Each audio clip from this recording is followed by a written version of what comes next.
వేలు విరిచినప్పుడు సౌండ్ ఎందుకు వస్తుంది?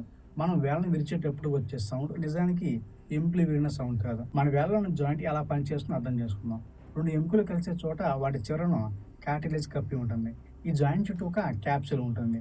దాని లోపల సైనోవియల్ ఫ్లూయిడ్ అనే ఫ్లూయిడ్ ఉంటుంది. ఈ ఫ్లూయిడ్ జాయింట్‌కు లూబ్రికేషన్ ఇస్తుంది. అంటే ఎముకలు ఒకదానిపై ఒకటి రుద్దుకోకుండా ఈజీగా కదలడానికి హెల్ప్ అవుతుంది. ఇప్పుడు మీరు ఒక వేలు వెనక్కి లాగుతున్నారనుకోండి. అప్పుడు జాయింట్‌లోని 2 ఎముకల సర్ఫేసెస్ ఒకదానికొకటి లైట్‌గా దూరం అవుతాయి. కానీ ఈ చేంజ్ స్లోగా జరగదు. మీరు ఒక్కసారిగా లాగితే జాయింట్ లోపల ఒత్తిడి వేగంగా తగ్గుతుంది. ఈ ప్రెషర్ డ్రాప్ వల్ల సైనోవియల్ ఫ్లూయిడ్‌లో కరిగి ఉన్న గ్యాసెస్ ఒక్కసారిగా బయటకు వచ్చి గ్యాస్ ఫిల్డ్ క్యావిటీ లేదా క్యావిటీ ఫార్మేషన్ క్రియేట్ చేస్తాయి. ఈ ప్రాసెస్‌ను క్యావిటేషన్ లేదా ట్రైబోన్యూక్లియేషన్ అంటారు. జాయింట్ ఫ్లూయిడ్‌లో గ్యాసెస్ డిసాల్వ్డ్ ఫామ్‌లో ఉంటాయి.